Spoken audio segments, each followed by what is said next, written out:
Good morning, Monday! Ito nga pala yung mga ganap namin mula Lunes hanggang Friday. It's already 6 a.m. in the morning. Nagprito lang ako ng scrambled egg and hotdog para sa baon ni Ate Andeng. At dahil medyo nagdadalaga na ngayong aking panganay, i-separate ko daw yung rice and yung ulam niya. Ulam niya for lunch is hotdog at yung scrambled egg. Nagpadala din ako ng some snack, banana, and yung Del Monte nila. Every morning at recess, lagi nilang baon yun. And don't forget the vitamin C. Humihingi nga siya ng baon dyan. Abay, gusto 100, Chares. Bye, guys. Doctor. Ako ang magkakatid. At magwawalkato na naman tayo. At sa mga oras na yan, ako nga palang naghatid sa kanya. Pagdating ko nga sa bahay, inasikaso ko naman yung bunso ko at papasok na rin siya for tutor. Siya naman ang ihahatid ko doang, sirs. Yes, doctors. 10 a.m. nga yung labas niya dun sa tutor niya at hindi naubos yung baon kaya dinagdagan ko na lang for recess later. And siguro mga around 1:30 na to nung umpisahan ko ng maglinis-linis dito sa bahay ni ate. Kung matagal na nga kayo nanonood ng mga videos ko, every month talaga nag-general cleaning kami ni ate. Dahil may kasama nga kaming mga junakis at maliliit pa sila. So siguro time na rin natin para mag-general cleaning every month.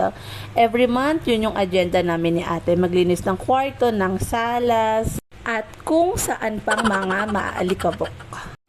Monday nga to at ayan pa lang ang nalilinis ko. See, ang daming kalat. Sa may TV pa lang yan and sa may play area ni Una. So, wala pa yung kitchen, wala pa yung sala, hindi pa ako nakakapag-map, hindi pa rin ako nakakapaglinis ng CR. Mag-story time lang ako saglit habang naglilinis dyan. Siguro akala ng marami, masaya maging nanay, madali maging nanay. Nagkakamali po kayo. Oo, may times na masaya ang pagiging nanay. Pero most of all, mahirap po ang maging isang nanay. Lalo na kung solo parent ka at ikaw lang mag-isa nagtataguyod sa dalawa mong anak or siguro sa marami pang may anak na solo parent. Sa experience ko ng pagiging solo parent for almost 4 years na akong solo parent, mahirap siya sa financially, emotionally. Kasi ikaw lang yung maglalabas at magpapasok ng pera sa bahay. Wala ka naman ibang aasahan kundi yung sarili mo lang din. Sa emotionally naman, mahirap din kasi wala kang makakausap, wala kang mapagkwentuhan. Pero most of all, masaya siya kasi andyan yung mga anak ko, andyan yung mga kapatid ko na very supportive sa akin. At anyway, tapos na nga po yung paglilinis ko at short story time lang naman po iyon. Kaya yung mga lalaki dyan na nagbabalak na maging tatay, sana naman isipin nyo o isipin mo na mas mahirap ang pagiging isang ina kaysa sa pagiging isang tatay. Chares! Rest lang muna saglit.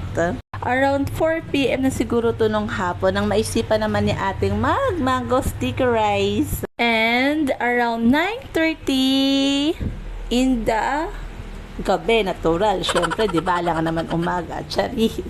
Nag-toothbrush na ako at naghilamos and maglalagay na ako ng simpleng skincare ko for my face and for my kilikili. Good night! Good morning, Tuesday! Medyo tilanghali nga tayo ng gising, Charis. Nakikita ko na nga kasi si Perena dito. Sobrang init na at nararamdaman ko na yung init sa aking mga balat. Sa mga oras na to, nahatid ko na nga si Angel dun sa tutor niya at magbe-breakfast tayo ng jampong.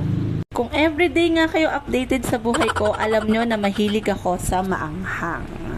At sa mga oras na to, ako pa nga'y inaantok. Nakatulog nga ako ng tanghali dyan.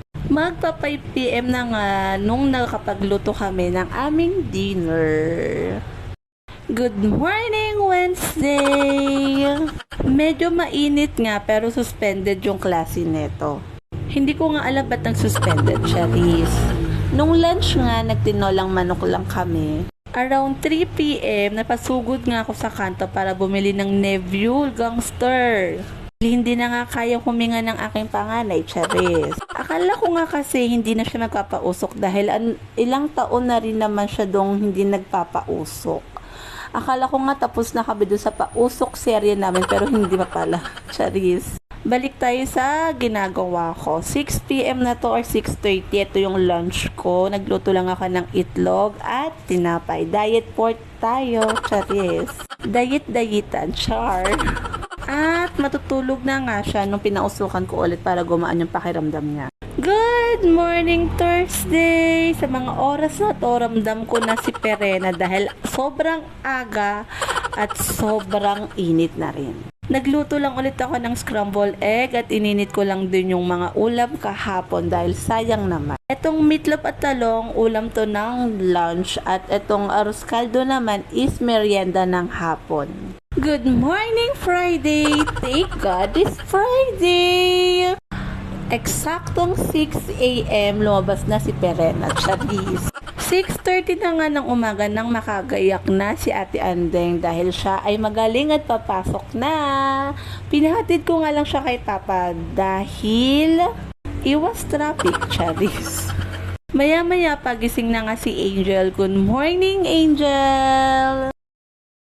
Sa mga oras na to, paalis na nga ako. OOTD check. Kaso, pagharap ko sa salamin, naka-short pala ako, hindi siya babagay sa school.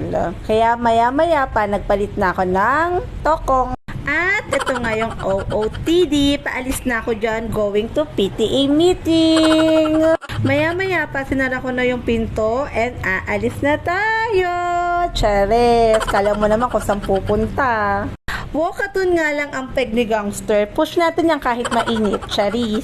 Hindi ko na nga na-videohan yung buong agenda dahil late tayo, Charis. Late na nga tayo, naging officer pa, sangka pa, Charis. Sa mga oras na to, dumiretso naman na ako sa meeting din ng aking bunso for her tutor. Bye-bye! Thank you for watching!